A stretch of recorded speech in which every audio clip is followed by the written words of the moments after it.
안녕하세요. 변호사의 테크닉 구독자 여러분 반갑습니다. 저는 곽지연 변호사입니다. 오늘 또 새로운 주제를 가지고 이렇게 구독자 여러분 찾아뵙게 됐습니다. 오늘 주제 저희 성희롱에 대한 얘기 나눠보려고 해요. 어떤 경우에 성희롱이 성립하는지, 형사처벌이 과연 되는지 여러 궁금증이 있을 것 같습니다. 두 분 혹시 뭐 성희롱 들어보신 적 있을까요? 남자분들이라서 사실 별로 그렇게 들을 기회는 없으셨을 것 같은데. 그렇습니다. 그렇죠. 보통 이제 직장 내에서 아무래도 여성분들이 많이 이런 피해를 겪는 것 같아요.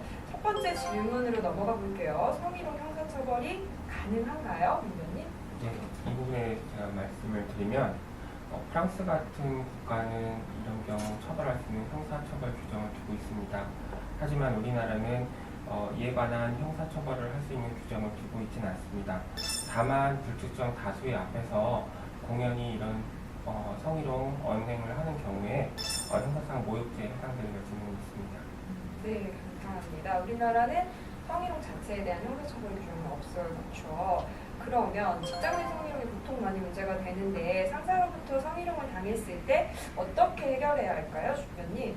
네, 남녀 고용 평등과 이제 일 가정 양립에 지원에 관한 법률, 이제 약칭으로 보면 남녀 고용 평등법이라고 하는데 여기서 이제 직장 내 성희롱을 정의를 하고 있습니다.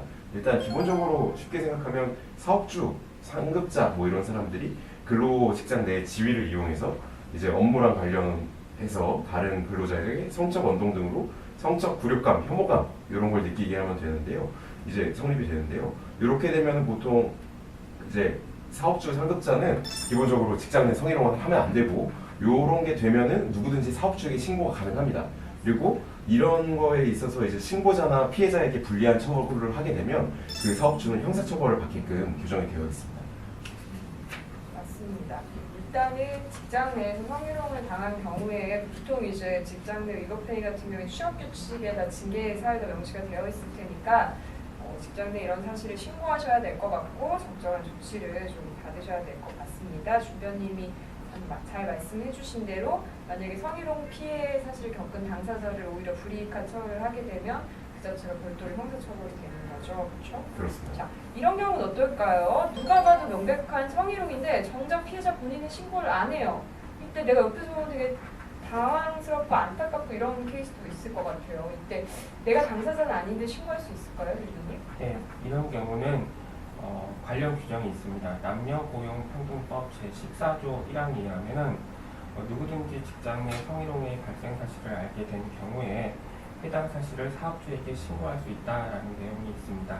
이에 따르면 제3자도 이런 경우 신고가 가능할 것으로 판단됩니다. 그럼 마지막으로 성희롱이 굉장히 다양하잖아요. 요즘 유형에 대해서 두 분이 좀 짚어주시면 좋을 것 같아요. 네, 제가 먼저 말씀드리면은 다음 말씀드리는 분류는 관련 법령과 고용노동부 지침에 따른 분류인데 첫 번째로 육체적 성희롱의 경우에는 입맞춤이나 포용, 껴안기나 안마, 애무를 강요하는 행위 등이 있고 언어적 성희롱은 음담패설과 성적 사실관계를 묻거나 이를 의도적으로 유포하는 행위 그리고 회식 자리에서 옆에 앉히고 술 따르도록 하는 행위 등이 있을 수 있습니다.